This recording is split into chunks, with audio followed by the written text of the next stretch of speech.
Hello and welcome to gear up. तो हम study कर रहे थे वीसीआरएस साइकिल के ऊपर और हमने ये पढ़ लिया था, पूरा हो गया था कंप्लीट। बट यहाँ पे उससे पहले एक और क्वेश्चन हमें पूछा जाता है कि वीसीआरएस साइकिल को हम क्यों चूज करते हैं। उससे पहले हमने कोई एक एफिशिएंट साइकिल कार्नोट साइकिल क्यों नहीं बनाया, कार्नोट रेफ्रिजरेशन साइकिल क्यों नहीं बनाया, जो कि हमें कुछ रेफ्रिजरेशन इफेक्ट देता।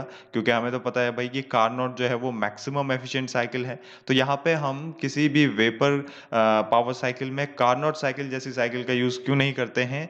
क्योंकि यहाँ पे अगर आप देखें तो ये जो साइकिल है, सबसे पहला रीज़न तो ये है इसका फेल होने का कि ये जो साइकिल है इसमें दो प्रोसेस होती हैं। अगर आप ये टीएस डायग्राम देख रहे हैं तो दो प्रोसेस कौन सी हैं, ये हो गया आपका आइसोथर्मल प्रोसेस और ये हो गई इसमें आइसेंट्रोपिक प्रोसेस। ठीक है, ये रिवर्सिबल हैं, दोनों ही रिवर्सिबल प्रोसेस हैं। तो ये भी आपकी आइसेंट्रोपिक हो गई और ये भी आइसेंट्रोपिक। तो चार ये जो प्रोसेस हैं इनमें आपके पास एक आइसोथर्मल है और दूसरी एडियाबेटिक है, रिवर्सिबल एडियाबेटिक है।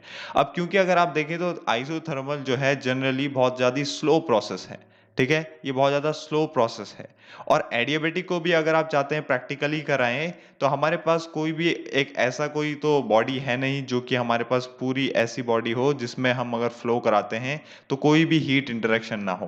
कुछ ना कुछ तो यहाँ पे परफेक्टली इंसुलेशन हमें कोई भी सिस्टम नहीं मिलता हमारा। तो इसीलिए हमारे पास एक ही चॉइस होती है एडियाबेटिक प्रोसेस को कराने की कि जो भी हमारा रेफ्रिजरेंट हो या जो भी हमारे पास कोई भी फ्लूइड है जो भी मूव कर रहा है, यहाँ पे तो रेफ्रिजरेंट होगा, तो उससे कोई हीट ट्रांसफर ना हो, उसका कोई टेम्परेचर राइज ना हो जाए सराउंडिंग के कारण। तो यहाँ पे हमारे पास जो एडियाबेटिक प्रोसेस है वो बहुत फास्ट कराई जाएगी, इतनी फास्ट कराई जाएगी कि यहाँ पे हीट ट्रांसफर को भी टाइम नहीं मिलेगा। ठीक है, हीट ट्रांसफर को भी टाइम नहीं मिलेगा। तो इसीलिए यहाँ पे इसको हमें फास्ट कराना पड़ता है। वैसे तो ये एडियाबेटिक प्रोसेस स्लो भी हो जाती है, बट स्लो तब होगी जब जो हमारा सिस्टम होगा वो परफेक्टली इंसुलेटेड होगा, वेल इंसुलेटेड होगा। बट हमारे पास प्रैक्टिकली कोई भी वेल इंसुलेटेड सिस्टम नहीं है जिससे कि हम फ्लो कराएं। और फ्लो कराएंगे तो कुछ ना कुछ वहां पे इंटरेक्शन हो सकता है हीट का। बट एडियाबेटिक प्रोसेस बोलता है कि हीट का इंटरेक्शन नहीं होना चाहिए। तो इसीलिए हमें इसे फास्ट कराना पड़ता है, स्लो नहीं करा सकते। तो यहाँ पे एक प्रोसेस स्लो हो जाती है और दूसरी प्रोसेस बहुत फास्ट हो जाती है, इसलिए इन दोनों के बीच में तालमेल बैठाना कठिन हो जाता है। भाई एक में आपके पास, अगर आपके पास एयर रेफ्रिजरेशन साइकिल है तो वहां पे जो आपका एयर है वो रेफ्रिजरेंट की तरह काम कर रहा है। तो वहां पे आपको एयर की एक टाइम के लिए बहुत स्लो स्पीड करनी पड़ेगी, एक टाइम के लिए बहुत फास्ट करनी पड़ेगी। तो यहाँ पे जो वेलोसिटी है आपको उसके साथ छेड़छाड़ करना पड़ेगा, है ना। तो यहाँ पे इसीलिए हम इस साइकिल को इम्प्लीमेंट नहीं कर पाते हैं, ये पहला रीजन है। दूसरा रीजन क्या है कि क्यों नहीं हम इसको अपने रेफ्रिजरेशन साइकिल में इम्प्लीमेंट कर पाते हैं। क्योंकि अगर आप देखें तो ये जो साइकिल है ना, ये हमारे इस सैचुरेशन कर्व के अंदर, ठीक है, ये एंटी क्लॉकवाइज बनेगी, एंटी क्लॉकवाइज बनेगी ये। ठीक है, क्योंकि यहाँ पे जो एक कार्नोट साइकिल है वो वर्क कंज्यूमिंग की तरह बिहेव करेगी अगर वो रेफ्रिजरेशन साइकिल है तो। दूसरी बात, यहाँ पे दूसरा रीजन क्या आता है कि क्यों नहीं हम इस कार्नोट साइकिल को यूज करते हैं। तो यहाँ पे ये जो साइकिल आप देख रहे हैं ये पूरा का पूरा इस वेट रीजन में काम कर रही है, वेट रीजन में काम कर रही है। इसका मतलब क्या है, इसका मतलब जो आपका रेफ्रिजरेंट होगा ना, जो आपका रेफ्रिजरेंट होगा उसका तो फेस चेंज ही नहीं होगा। अगर उसका फेस चेंज नहीं होगा इसका मतलब जो हीट एब्जॉर्ब करेगा वो ज्यादा मात्रा में नहीं कर सकता, क्योंकि यही आपका रेफ्रिजरेशन इफेक्ट है। ठीक है ना, जहां पे आपका इवेपोरेटर होता है वही आपका रेफ्रिजरेशन इफेक्ट है। और ये रेफ्रिजरेशन इफेक्ट आपको तभी ज्यादा मिलेगा जब आपका जो रेफ्रिजरेंट होगा उस रेफ्रिजरेंट का फेस चेंज हो जाएगा उसके द्वारा की गई हीट एब्जॉर्प्शन के कारण। जो भी वो हमारे फूड आइटम से या रेफ्रिजरेशन सिस्टम से हीट एब्जॉर्ब करेगा, अगर वो उसको ज्यादा से ज्यादा अमाउंट में एब्जॉर्ब करता है तो ही उसका फेस चेंज हो जाता है और वो सैचुरेटेड या सुपर हीटेड वेपर के फॉर्म में बदल जाता है। तो हम चाहते हैं कि उसका फेज चेंज हो, और फेज चेंज हो तो हमारा जो कंप्रेशन होता है वो भी वेपर फेज में होता है। ठीक है ना, लिक्विड में होता तो यहाँ पे पंप की जरूरत पड़ती है ना। तो हम यूज भी यहाँ पे इसीलिए कंप्रेसर का करते हैं, क्योंकि जो हम चाहते हैं कि हमारा जो रेफ्रिजरेंट हो वो वेपर फॉर्म में हो, ताकि वो ज्यादा से ज्यादा हीट को एब्जॉर्ब कर सके।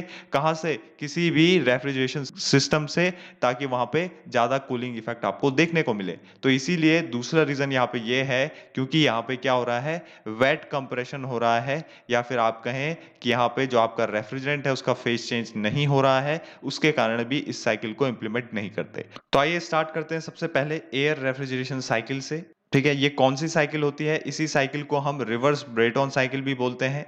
ठीक है ना? अभी तक हमने देखा होगा, आपने कभी भी ब्रेटॉन साइकिल को देखा होगा, बट ये रिवर्स ब्रेटॉन है, रिवर्स ब्रेटॉन साइकिल है। ठीक है ना? टरबाइन में यूज होता है हमारा ब्रेटॉन साइकिल, जिसमें हमें वर्क मिलता है, बट यहाँ पे हम वर्क कंज्यूम करेंगे, इसलिए ये रिवर्स ब्रेटॉन है। इसी को ही हम बोल देते हैं बेल कॉलमन साइकिल। ये हमारे पास एयर रेफ्रिजरेशन साइकिल होती है, सबसे बेसिक साइकिल है, नाम से पता चल रहा है इसमें एयर है और वो एज अ रेफ्रिजरेंट काम करती है इस रेफ्रिजरेशन साइकिल में। तो होता क्या है इसमें, सब कुछ सेम रहेगा। अगर आप देखें तो यहाँ पे हमारे पास क्या होता है, सब कुछ सेम है, बट इंपॉर्टेंट ये है कि जो हमारा रेफ्रिजरेंट है वो एयर है, और एयर है तो सबसे पहले हम उसे इवेपोरेटर में डालते थे अभी तक, बट यहाँ पे इवेपोरेटर जैसी चीज नहीं होती है, यहाँ पे होता है एक हीट एक्सचेंजर।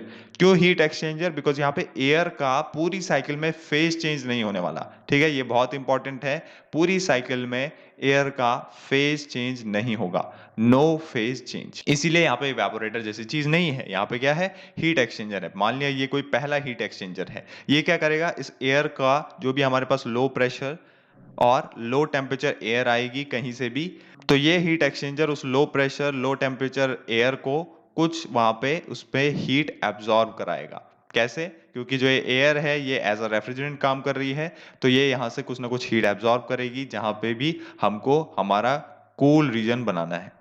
ठीक है ना? जहां पे भी हमें रेफ्रिजरेशन इफेक्ट क्रिएट करना है, वहां से एयर पूरी हीट लेगी, और हीट लेगी तो उसका टेम्परेचर जो होगा वो इंक्रीज हो जाएगा, तो हाई टेम्परेचर हो जाएगा और प्रेशर तो लो ही रहेगा। अब साफ सी बात है, ये हमारे पास एयर है तो इसका हमें कुछ ना कुछ प्रेशर इंक्रीज करना पड़ेगा, प्रेशर इंक्रीज करना पड़ेगा ताकि जो हमारा फ्लो है वो लगातार रहे। तो यहाँ पे हम क्या करते हैं, यहाँ पे हम एक कंप्रेशर ऐड करते हैं। तो ये है हमारा कोई कंप्रेशर जिसको हमने ऐड किया। ये कंप्रेसर क्या करेगा, इसका प्रेशर कुछ राइज कर देगा, तो यहाँ से हमें कुछ प्रेशर राइज मिला इसका। ठीक है, हाई प्रेशर हो गया एंड टेम्परेचर भी कुछ राइज हो जाएगा, तो हाई टेम्परेचर एयर हमें मिली। अब इस एयर का हमने कहा हमें फेस चेंज तो नहीं करना है, बट यहाँ पे हम क्या लगाते हैं, दूसरा एक हीट एक्सचेंजर लगाते हैं जो इससे हीट निकालेगा, ताकि जो हमारा हीट हो वो आउट हो सके सराउंडिंग में। तो यहाँ पे दूसरा हीट एक्सचेंजर है, ये हीट एक्सचेंजर क्या करेगा, किसी भी कोल्ड एयर या कोल्ड वाटर की मदद से इस हीट को बाहर निकाल देगा। ठीक है ना, क्यू आउट कर देगा इस एयर से। दूसरी बात देखिए, अब जो भी हमारे पास एयर आएगी हीट एक्सचेंजर से बाहर, उसका टेम्परेचर कुछ ड्रॉप हो जाएगा, प्रेशर उतना ही रहेगा जितना कंप्रेसर ने राइज करके दिया। तो अब हम चाहते हैं कि इस प्रेशर को जो हमने हाई किया है, इसको इस लो प्रेशर तक पहुंचाना है इस रेफ्रिजरेंट को। तो इसके लिए हमें कुछ ना कुछ यहाँ पे प्रेशर ड्रॉप करना पड़ेगा, और जो हम यहाँ पे प्रेशर ड्रॉप करते हैं वो करते हैं हम किसकी मदद से, टरबाइन की मदद से, क्योंकि वो भी एक टाइप का एक्सपेंशन डिवाइस है। तो टरबाइन क्या करेगा, यहाँ पे टरबाइन इस प्रेशर को लो कर देगा। तो ये है हमारा, मान लिया टरबाइन कुछ इस तरीके से। ठीक है, टरबाइन से हमें कुछ वर्क भी मिलेगा, टरबाइन से हमें कुछ वर्क भी मिलेगा, और वो टरबाइन से जो हमारे पास आउटपुट में आएगा वो कुछ लो प्रेशर एयर वापस से इस हीट एक्सचेंजर में इनपुट में जाने के लिए तैयार है। तो ये हो गया हमारा टरबाइन। ठीक है ना, जिसने क्या किया, यहाँ पे प्रेशर कुछ ड्रॉप कर दिया, तो ये एज अ एक्सपेंशन डिवाइस यहाँ पे काम कर रहा है, और टरबाइन से जो भी हमें वर्क मिलेगा वही यहाँ पे यूज होगा इस कंप्रेसर को चलाने के लिए। ठीक है, ये दोनों एक ही शाफ्ट से कनेक्ट हैं। तो ये हमारा पूरा साइकिल रहता है एयर रेफ्रिजरेशन साइकिल, जिसको हम रिवर्स ब्रेटॉन भी कहते हैं, जिसमें सब कुछ बेसिक है। अब इसका थोड़ा डायग्राम देख लेते हैं। तो मान लिया ये पॉइंट 1 है, ये पॉइंट 2 है, और ये पॉइंट 3 है, और ये पॉइंट 4 है। ठीक है, ये हमारे पास 4 पॉइंट है इसमें, और ये जो 4 पॉइंट हैं इनके लिए हमें क्या बनाना है, यहाँ पे डायग्राम बनाना है। अगर टीएस डायग्राम अगर आप देखें तो कैसा बनेगा, ये हो गया हमारा टी, ठीक है ना, टेम्परेचर, और ये हो गया एंट्रोपी। तो यहाँ पे कोई भी फेस चेंज नहीं हो रहा है, इसलिए यहाँ पे कोई भी ऐसा तो कर्व नहीं बनने वाला, सैचुरेशन कर्व तो नहीं बनने वाला। ठीक है ना, यहाँ पे कोई भी फेस चेंज नहीं हो रहा है। तो ऑब्वियस सी बात है, अब हम यहाँ पे क्या देखेंगे, सिंपल प्रोसेस देखेंगे। 1 to 2 अगर आप देखें तो क्या हो रहा है, कंप्रेशन हो रहा है। ठीक है, कंप्रेशन हो रहा है, कंप्रेशन हो रहा है, तो हम कैसे दिखाते हैं उसको, हम यहाँ पे जानते हैं कि जो कंप्रेशन हो रहा है वो आइसेंट्रोपिक कंप्रेशन है, क्योंकि हम ये मानते हैं कि कंप्रेसर और टरबाइन दोनों में ही कोई भी हीट रिजेक्ट नहीं होती है सराउंडिंग में, या फिर कोई भी हीट इंटरेक्शन नहीं होता है। तो यहाँ पे आइसेंट्रोपिक कंप्रेशन है, और यहाँ पे आइसेंट्रोपिक एक्सपेंशन होगा। ठीक है, टरबाइन पे तो हमें पता होता है सबसे पहली प्रोसेस है हमारी आइसेंट्रोपिक कंप्रेशन, ये है हमारी कोई आइसेंट्रोपिक कंप्रेशन। ठीक है ना, इसमें हमने क्या किया, टेम्परेचर भी रेज हुआ क्योंकि हमारा प्रेशर भी रेज हुआ था। अब उसके बाद हमारे पास सेकंड प्रोसेस आती है, जिसमें हमारे पास सेकंड टू थर्ड प्रोसेस अगर आप देखें तो यहाँ पे हीट कुछ रिजेक्ट हुई, जिसके कारण टेम्परेचर टेम्परेचर कुछ ड्रॉप होगा, ठीक है ना? टेम्परेचर कुछ ड्रॉप होगा। तो मान लिया टेम्परेचर कुछ ड्रॉप हुआ और यहाँ पे हमने मान लिया कि एंट्रोपी भी कुछ डिक्रीज़ होती है, कुछ इस तरीके से। ये हो गई हमारी दूसरी प्रोसेस। ये हो गई 1 टू 2, ये हो गई 2 टू 3। 3 टू 4 में अगर आप देखें तो यहाँ पे हमें कुछ वर्क मिला जिसके कारण अगेन यहाँ पे जो प्रेशर था वो ड्रॉप हुआ, मतलब टेम्परेचर ड्रॉप हुआ और यहाँ पे हम कह सकते हैं कि हमारी जो एंट्रोपी है वो कांस्टेंट है, इसलिए वो कुछ इस तरीके से बनेगा। ठीक है? ये हो गए हमारे 3 टू 4 प्रोसेस। फिर नेक्स्ट जो प्रोसेस होगी वो कुछ इस तरीके से होगी। तो ये हो गई हमारी 4 टू 1 प्रोसेस, जिसमें हमारा इवेपोरेटर से कुछ हीट देंगे और टेम्परेचर राइज़ होगा, साथ ही साथ एंट्रोपी भी बढ़ेगी। देखिए, तो हमें पता है जो हमारा हीट एक्सचेंजर 1 था उसमें हमें कुछ हीट ऐड हुई और इसमें कुछ हीट रिजेक्ट हुई। तो ये बेसिक सी बात हमारे पास रहती है। आइए अब बात करते हैं वीएआरएस साइकिल की। Vapour air refrigeration cycle. देखिए, वेपर एयर रेफ्रिजरेशन साइकिल में क्या होता है, इसमें हम चाहते हैं कि जो हमारा वीसीआरएस साइकिल था, उसमें काफ़ी ज़्यादा वर्क जो था वो कंप्रेशर में जा रहा था। अब हम इस कंप्रेशर वर्क को रिप्लेस कर देते हैं कुछ डिवाइस से, उनके नाम हम लिखेंगे बट पहले हम साइकिल जान लेते हैं होता क्या है। तो अभी तक तो जो भी हमारे पास चीज़ें थी वो सेम रहेंगी, जैसे हमारे पास वीसीआरएस में एक था हमारे पास थ्रॉटलिंग डिवाइस और उसके बाद था हमारे पास यहाँ पे कोई इवेपोरेटर। मान लिया यहाँ पे कोई इवेपोरेटर है और उससे पहले थे कुछ कंडेंसर ट्यूब्स। तो ये सारी चीजें यहाँ पे सेम रहने वाली हैं। ये कंडेंसर ट्यूब, ठीक है, ये आपका इवेपोरेटर और ये हो गया कोई थ्रॉटलिंग डिवाइस। ये सभी चीजें सेम रहेगी, बस यहाँ पे रिप्लेस होगा कंप्रेशर वर्क, मतलब कंप्रेशर। तो कंप्रेशर वर्क को हटाने के लिए हम यहाँ पे क्या-क्या डिवाइस लगाते हैं? तो सबसे पहले हमारे पास हमें ये भी जानना चाहिए कि इसमें रेफ्रिजरेंट क्या होता है? तो इसमें जो रेफ्रिजरेंट होता है वो होता है अमोनिया। दूसरी बात, इसमें एक होता है यूज एब्जॉर्बेंट। एब्जॉर्बेंट एब्जॉर्बेंट क्या होता है? एब्जॉर्बेंट यहाँ पे होता है वाटर। देखिए, एब्जॉर्बेंट हमेशा वो चीज होती है जिसके कारण रेफ्रिजरेंट जब भी वेपर फॉर्म में आता है या रेफ्रिजरेंट जब भी हमारे पास वेपराइज हो जाता है, तो वो वेपराइज रेफ्रिजरेंट हमेशा उस एब्जॉर्बेंट से हाई एफिनिटी रखता है। ठीक है ना? जैसे कि आपको ये जानते होंगे कि अगर हमारे वाटर का टेम्परेचर और प्रेशर लो है, तो यहाँ पे जो अमोनिया है वो उसके साथ बहुत जल्दी अट्रैक्ट होती है, because low temperature low pressure water के साथ अमोनिया की जो एफिनिटी है उससे अट्रैक्ट होने की वो बढ़ जाती है। तो यहाँ पे हायर एफिनिटी होती है, इसी कारण हम यहाँ पे एक लगाते हैं क्या? एब्जॉर्बर। इसी को हम बोलते हैं एब्जॉर्बर, जिसमें हमारा वाटर एज अ एब्जॉर्बेंट रहता है किसी भी वीएआरएस साइकिल में। तो ये हो गया हमारा वाटर, ये हो गया हमारा एब्जॉर्बर। ठीक है, एब्जॉर्बर। ये है इवेपोरेटर। अब हमारे पास सबसे पहले क्या आएगा? सेम वैसे ही लिक्विड अमोनिया आएगा। यहाँ से लिक्विड अमोनिया आता है जिसका कि प्रेशर लो होगा, टेम्परेचर लो होगा और जैसे ही इवेपोरेटर में वो जाता है तो वो कुछ हीट लेता है, जहां भी हमारा रेफ्रिजरेशन स्टोरेज है वहां से, तो कुछ हीट वो एब्जॉर्ब करेगा। हीट एब्जॉर्ब करने के बाद वो अपना कुछ फेस चेंज करेगा और वेपर फॉर्म में आ जाता है, वेपराइज हो जाता है NH3। अब ये वेपर फॉर्म में आ गया तो ऑब्वियसली बात है यहाँ पे वो अट्रैक्ट करने लग जाता है एब्जॉर्बर से, और एब्जॉर्बर उसको अपनी तरफ खींचता है और खींचने से क्या होता है, वो इस H2O के साथ मिल जाता है। तो अब जो हमें सॉल्यूशन मिलता है, ये सॉल्यूशन एक स्ट्रॉन्ग सॉल्यूशन होता है अमोनिया और वाटर का। इसे हम बोलते हैं स्ट्रॉन्ग सॉल्यूशन। इस स्ट्रॉन्ग सॉल्यूशन को हम फर्दर क्या करते हैं, अब हमारे पास इजी है, क्योंकि अभी तक तो हम क्या कर रहे थे, कंप्रेशर का यूज कर रहे थे, और वेपर को कंप्रेस करना और प्रेशराइज करना एक वाकई में ज्यादा वर्क लेने वाला काम है। ठीक है ना? उसमें हमें ज्यादा वर्क देना पड़ेगा। तो वहां पे अगर हमें ज्यादा वर्क देना है तो यहाँ पे हम थोड़ा वर्क रिड्यूस करते हैं, बट कुछ ना कुछ हमें स्मॉल वर्क देना पड़ता है with the help of some pump का यूज करते हैं। बट आपको पता होगा कि पंप से अगर हम किसी भी लिक्विड को प्रेशराइज कर रहे हैं तो वहां पे जो वर्क होगा वो कम कंज्यूम होगा एज कंपेयर टू कंप्रेशर। ठीक है? तो यहाँ पे इस पंप की मदद से हम क्या करते हैं, इसको कुछ प्रेशराइज करते हैं और इसको रेज कर देते हैं।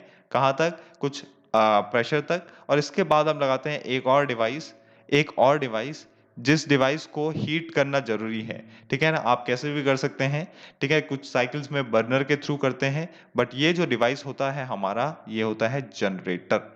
अब हमने कहा हम इसको हीट करेंगे तो जो हमारा NH3 अमोनिया और H2O का जो सॉल्यूशन था वो इसमें हीट अप होता है, वो इसमें हीट अप होता है। अब हमारे पास जो ये हीट अप होता है, इसके लिए भी हमें कुछ ना कुछ एक्सटर्नल एनर्जी देनी होती है, एक्सटर्नल सोर्स से एनर्जी देनी होती है, इसलिए हम चाहते हैं कि हम उस एनर्जी को बचाएँ। इसीलिए हम यूज़ करते हैं सोलर रेफ्रिजरेशन। वो अलग से साइकिल भी है, बट आप यहाँ पे भी इसको इम्प्लीमेंट कर सकते हैं कि हम यहाँ पे यूज़ करते हैं सोलर रेफ्रिजरेशन। उसका काम क्या है? उसका काम क्या है? सिंपल, आपको पता है कि सोलर से हम यहाँ से कुछ हीट ले सकते हैं, ठीक है? ये हमारा कोई सोलर है, जिससे कि सोलर पैनल से हमने यहाँ पे से कुछ हीट ऐड कर दी, ठीक है ना? कुछ हीट हमने ऐड कर दी। कुछ हीट ऐड करेंगे तो ऑब्वियस सी बात है, इसका टेम्परेचर तो इंक्रीज़ करेगा, बट यहाँ पे क्या होता है, जो हमारे पास अमोनिया और H2O का स्ट्रॉन्ग सॉल्यूशन था, वो स्ट्रॉन्ग सॉल्यूशन, उस सॉल्यूशन को हीट अप करा जाता है जनरेटर में। हीट अप करते हैं तो NH3 और H2O कुछ हद तक सेपरेट होता है, मतलब जो NH3 है वो वेपोराइज होना स्टार्ट कर देता है, और वो जैसे ही वेपोराइज होता है तो हम उसको एक रेक्टिफायर से, ठीक है, हम एक रेक्टिफायर का यूज करते हैं और उस रेक्टिफायर से उसको ले लेते हैं, सेपरेट कर देते हैं वाटर से। हम अमोनिया को, रेफ्रिजरेंट को सेपरेट कर देते हैं वाटर से, ठीक है? ये होता है हमारा, हमने कहा ये होता है हमारा रेक्टिफायर। अब ये जो रेक्टिफायर है, इसी के साथ हमारा एक और डिवाइस लगा होता है जिसको हम बोलते हैं एनालाइजर। एनालाइजर का काम क्या होता है? एनालाइजर का काम होता है कि जो भी हमारे पास बचा हुआ जो भी वाटर है, पहले तो ये जो है एनालाइजर, ये जनरेटर के ऊपर लगा होता है।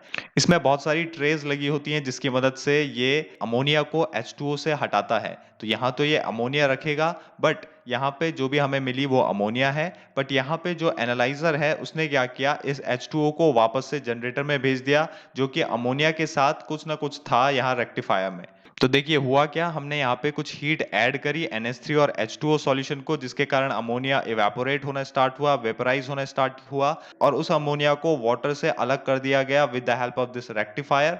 अब रेक्टिफायर के पास भी कुछ ना कुछ यहाँ पे H2O के पार्टिकल्स थे, जिसको हमने इस एनालाइजर से हटाया, जो कि बहुत सारी ट्रेस से मिलकर बना होता है, और इस एनालाइजर से हमने वापस उस वाटर पार्टिकल्स को यहाँ जनरेटर में सेंड कर दिया। तो ये बेसिकली हमारे पास पूरा साइकिल होता है। तो आपको साफ दिख रहा होगा कि कंप्रेसर की जगह पे हमने एक एब्जॉर्बर लगाया, एक पंप लगाया और एक जनरेटर लगाया, ठीक है? तो ये तीन यहाँ पे मेन चीजें हैं कि हमने कंप्रेसर को रिप्लेस किया एक स्मॉल पंप से, जिसको हमें स्मॉल वर्क देना होता है, और एक एब्जॉर्बर से, और तीसरा एक जनरेटर से। बट और अगर आप चाहते हैं यहाँ पे जो भी आपने वाटर लिया है जनरेटर में, वो वाटर जो है सर्कुलेट होता रहे, ठीक है ना? वो वाटर जो है सर्कुलेट होता रहे, बार बार हमें यहाँ पे वाटर ना बदलना पड़े, इसके लिए हम क्या करते हैं, इसके लिए हम जनरेटर को कनेक्ट कर देते हैं एब्जॉर्बर से।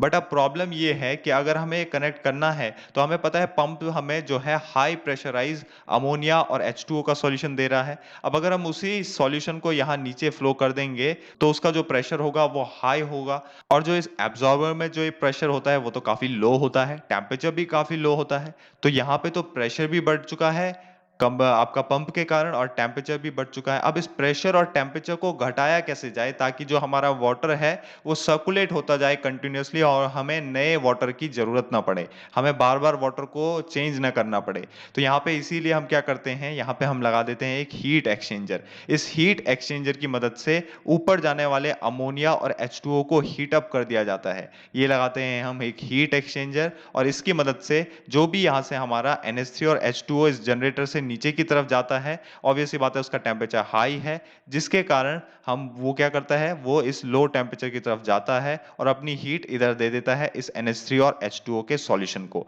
हमें पता है कि जो हमारा पहला जो सॉल्यूशन था वो स्ट्रॉन्ग सॉल्यूशन था। अब जो सॉल्यूशन है, क्योंकि हमें यहाँ पे देखा कि जो NH3 है वो कुछ वेपराइज हो चुका है, अब हमारे पास यहाँ पे मोस्टली वाटर है, तो जो ये सॉल्यूशन बचा अब वो वीक सॉल्यूशन है, बहुत कम इसमें अमोनिया होगा। तो यहाँ पे ये वीक सॉल्यूशन है, तो हम चाहते हैं इस वीक सॉल्यूशन को नीचे फिर से फ्लो करना, ताकि वाटर कंटिन्यूअसली फ्लो हो, और हम ये भी चाहते हैं कि यहाँ पे जो प्रेशर हो और टेम्परेचर हो ड्रॉप हो जाए इस लिक्विड का, ताकि हम इसको एब्जॉर्बर में भेज सकें। तो इस लिक्विड का टेम्परेचर ड्रॉप करने के लिए, जो भी हमारे पास ये वीक सॉल्यूशन है, इसका हमें टेम्परेचर ड्रॉप करने के लिए एक हीट एक्सचेंजर लगाया, और इस हीट एक्सचेंजर ने क्या किया, इस हीट को वापस ऊपर जाते हुए अमोनिया और वाटर में भेज दिया, ताकि वो जल्दी हीट अप हो जाए और यहाँ पे अमोनिया इजीली वेपराइज हो सके। दूसरी बात, हमें यहाँ पे प्रेशर को भी रिड्यूस करना होगा। टेम्परेचर तो हमने हीट एक्सचेंजर से रिड्यूस कर दिया, हीट दे दी हमने इस स्ट्रॉन्ग सॉल्यूशन को, इस स्ट्रॉन्ग सॉल्यूशन को हमने हीट दे दी। बट अब हम चाहते हैं कि हमारा प्रेशर भी रिड्यूस हो, तो इसलिए हम क्या लगा देंगे, एक प्रेशर रिड्यूसिंग वेल्व।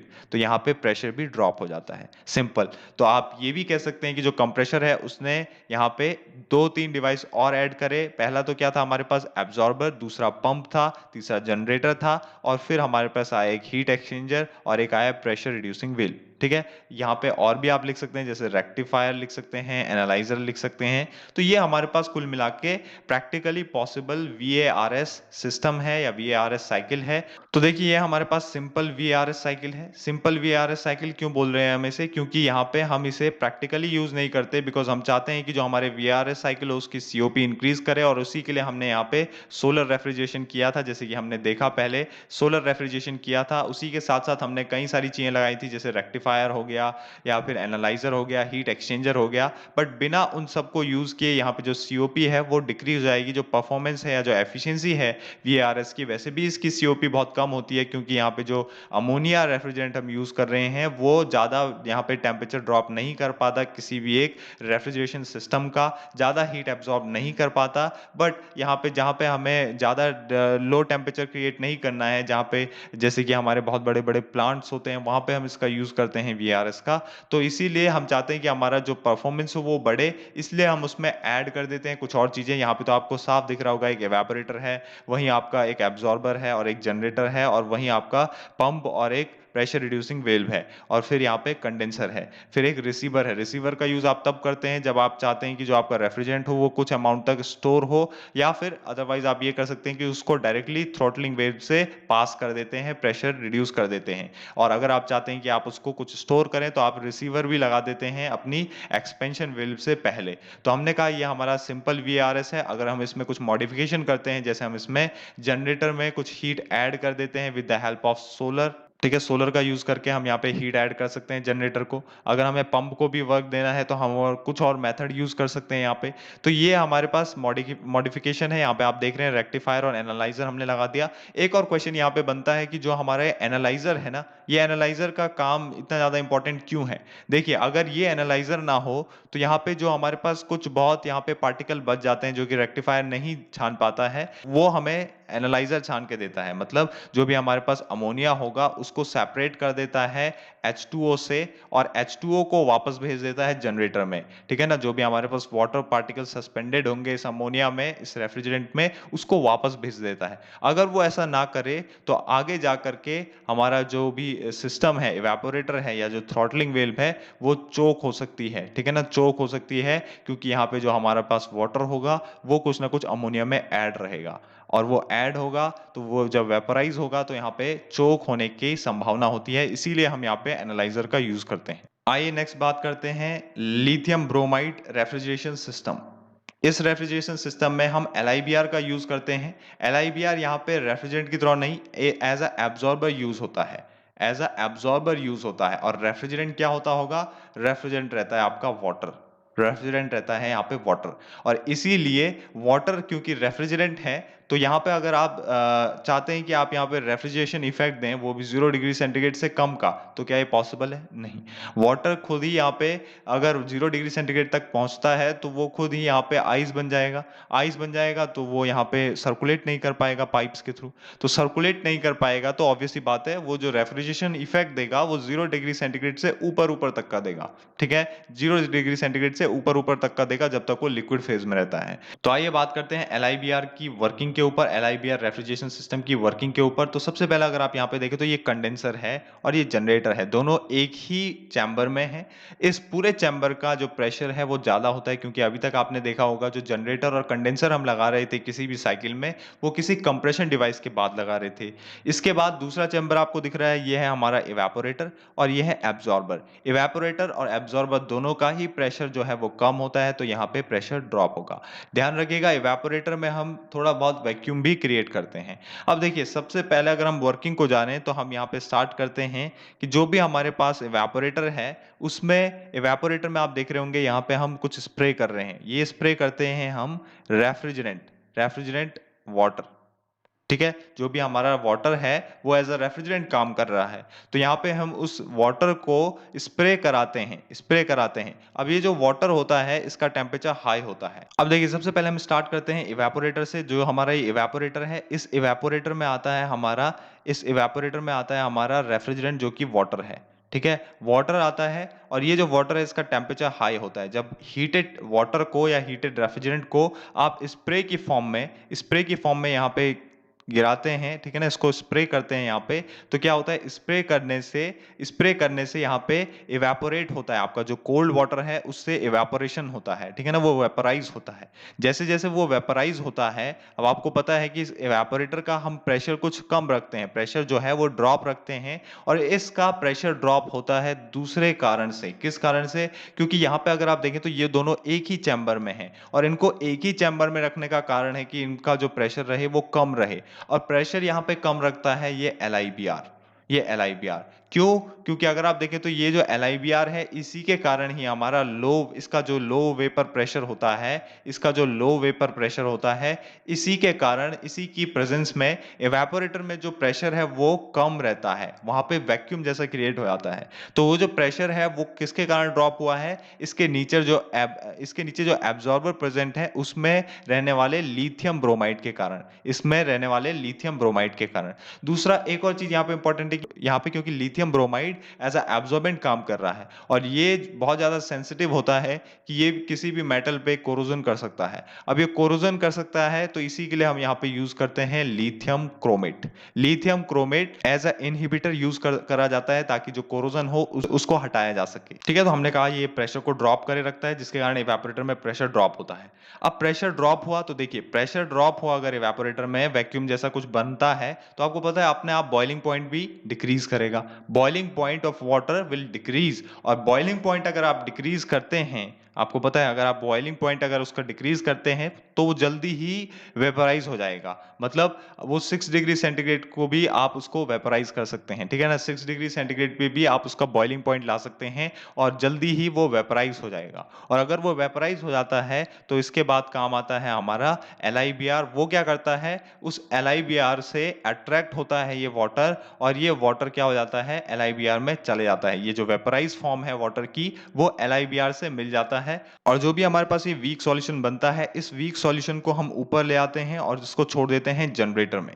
जनरेटर में क्या होता है, हमें पता है कि जनरेटर में हम कुछ हीट कर रहे हैं, ये हमारी हीटिंग कॉइल है, इससे हमने इसको हीट दिया, जो भी हमारे पास जनरेटर में हमारा वीक सॉल्यूशन गया। अब देखिए, हमें पता है कि जो हमारा वीक सॉल्यूशन है, उसका टेम्परेचर कम था, ठीक है ना? उसका टेम्परेचर कम था, तो उसके टेम्परेचर को बढ़ाने के लिए ये जो स्ट्रॉन्ग लिथियम ब्रोमाइड सॉल्यूशन है, वो इसको हीट देता है, क्योंकि ये पहले से हीट अप है यहाँ जनरेटर में। तो ये जो स्ट्रॉन्ग सॉल्यूशन है हमारे पास, ये जो नीचे की ओर जा रहा है, ये इसको हीट देता है with the help of this heat exchanger जो हमने बीच में लगाया है। तो इसके कारण जो वीक सॉल्यूशन ऊपर की ओर जाएगा, वो जनरेटर में पहले से ही हीट अप हो जाता है, और अगर उसका टेम्परेचर रेज हो जाता है, तो वो यहाँ पे क्या करेगा, यहाँ पे वो अगेन वेपराइज होगा, और अगेन वो वेपराइज होगा तो वो कहाँ जाएगा, कंडेंसर में जाएगा, और उस कंडेंसर से जैसे जैसे वो वेपराइज होगा, उस कंडेंसर से हम उसको कंडेंस करेंगे, ठीक है ना? उस कंडेंसर से हम उसको कंडेंस करेंगे। कंडेंस कैसे करते हैं, उसमें हम कूलिंग वाटर देते हैं। कूलिंग वाटर हम यहाँ से देते हैं, आपको ये डायग्राम दिख रहा होगा। यहाँ पे कूलिंग वाटर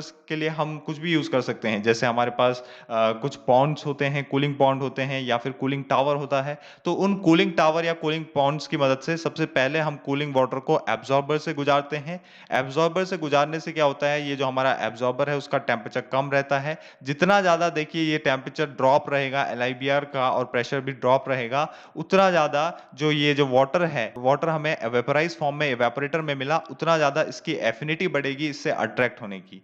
ठीक है? तो हम चाहते हैं कि यहाँ पे टेम्परेचर ड्रॉप रहे, इसीलिए जो हमारा कूलिंग वाटर होगा, या जो भी हम यहाँ पे कूलिंग वाटर लेते हैं कूलिंग टावर से, उसको हम सबसे पहले एब्जॉर्बर से पास करेंगे, दिख रहा होगा आपको, और इस एब्जॉर्बर से पास होने के बाद इसको अल्टीमेटली हम यहाँ पे पास कर देंगे कंडेंसर से। ठीक है? कंडेंसर से, और कंडेंसर से पास करेंगे तो ये कूलिंग वाटर को आउट कर देगा, और इस कूलिंग वाटर को हम यहाँ से आउट कर देंगे, और उसके बाद जो भी हमारे पास ये वाटर था, जो भी वेपराइज फॉर्म में था, वो क्या हो जाता है, कंडेंस हो जाता है। ठीक है? वो कंडेंस हो जाता है, और इस कंडेंस वाटर को आप अगेन यहाँ से उसका प्रेशर ड्रॉप करके कहाँ भेज देते हैं, इवेपोरेटर में भेज देते हैं। तो यहाँ पे आपको कूल वाटर मिलता है इवेपोरेटर में नीचे। ठीक है? तो ये हमारे पास पूरा साइकिल रहा।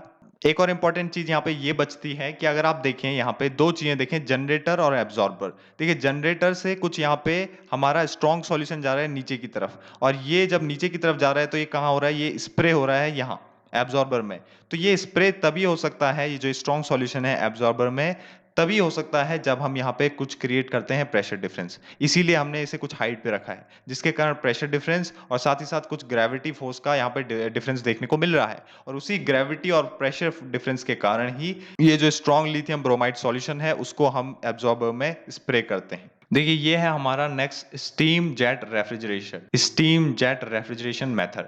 इस मेथड में क्या होता है, हमें पता है कि जैसे जैसे हम किसी भी सिस्टम का हमें पता है जैसे जैसे हम किसी भी लिक्विड का अगर प्रेशर ड्रॉप करते हैं, वाटर का अगर मैं प्रेशर ड्रॉप करता हूं तो ऑब्वियस सी बात है टेम्परेचर ड्रॉप होता है। या फिर आप ये कहें कि अगर आप उसका प्रेशर ड्रॉप करते हैं तो बॉइलिंग पॉइंट उसका डिक्रीज होता है, तो जल्दी बॉयल हो जाता है। तो हम यहाँ पे भी यही करते हैं, हम यहाँ पे 5 सेंटीमीटर ऑफ वाटर का प्रेशर क्रिएट करते हैं। 5 सेंटीमीटर ऑफ वाटर, ये है हमारा प्रेशर, हमने क्रिएट कर दिया, इतना कम कर दिया।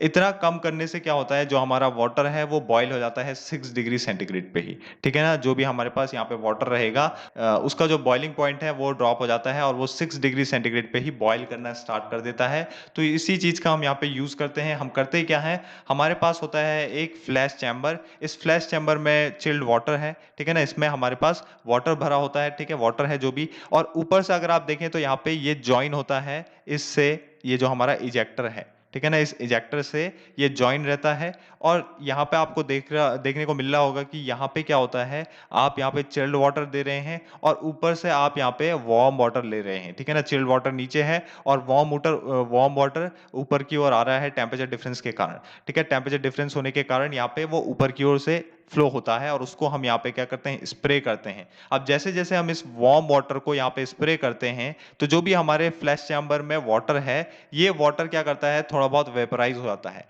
और इस वेपराइज फॉर्म में इस वाटर का फायदा उठा लिया जाता है एक स्टीम नोजल से। ये स्टीम नोजल क्या है, यहाँ से हम स्टीम लेते हैं। ये स्टीम हम लेते हैं किसी भी स्टीम बॉयलर से, जो भी हमारे पास स्टीम बॉयलर होगा वहां से हम ये स्टीम लेते हैं। देखिए लिमिटेशन इस रेफ्रिजरेशन मेथड की ये है कि यहाँ पे हमें से एक स्टीम बॉयलर लगाना पड़ेगा। अगर हमारे पास स्टीम बॉयलर अवेलेबल नहीं है तो हम इसका यूज नहीं कर सकते, तो इसीलिए इसके लिमिटेशन हो जाते हैं एप्लीकेशन को लेके। बट अगर आप यहाँ पे देखें तो स्टीम आपकी जा रही है और स्टीम को हम एक नोजल से भेजते हैं ताकि उसका जो वेलोसिटी है वो इंक्रीज हो जाए। और वेलोसिटी जो है अगर इंक्रीज हो जाती है तो आपको पता है बर्नौलीज थ्योरम के अकॉर्डिंग प्रेशर क्या हो जाता है, डिक्रीज हो जाता है। तो इसीलिए यहाँ पे लो प्रेशर रीजन क्रिएट हो जाता है। लो प्रेशर रीजन क्रिएट होने के कारण जो भी हमारा ये वेपर है, ये वेपर क्या होता है, ऊपर की ओर जाता है, ठीक है। ये vapour high pressure to low pressure जाता है और लो प्रेशर जाता है जैसे ये वेपर, तो यहाँ पे हाई वेलोसिटी से आने वाली नोजल की जो भी स्टीम है वो उसको धक्का मार के ले आती है, कहाँ, कंडेंसर में,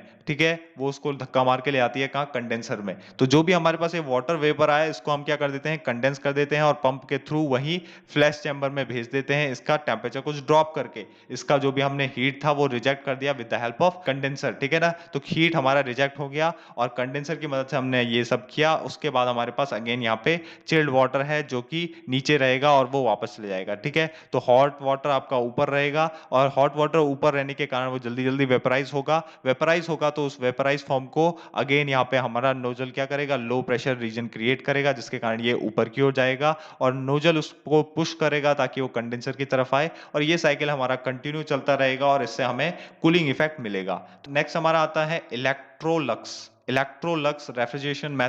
रेफ्रिजरेशन सिस्टम, ठीक है। इसी को हम बोलते हैं कि ये जो है VARS का मॉडिफिकेशन है, क्योंकि हम इसमें जो पंप वर्क है उसको रिड्यूस करते हैं। कैसे करते हैं, 3 फ्लूइड का यूज करके। एक तो हमारा होता है हाइड्रोजन H2 और एक होता है अमोनिया और तीसरा आपको दिख रहा होगा H2O। तो इन तीनों का यूज हम इसमें करेंगे और इस तीनों का यूज करते हैं तो इसीलिए हम इसका दूसरा नाम भी बोलते हैं। दूसरा नाम भी कई बार पूछा जाता है, थ्री फ्लूइड्स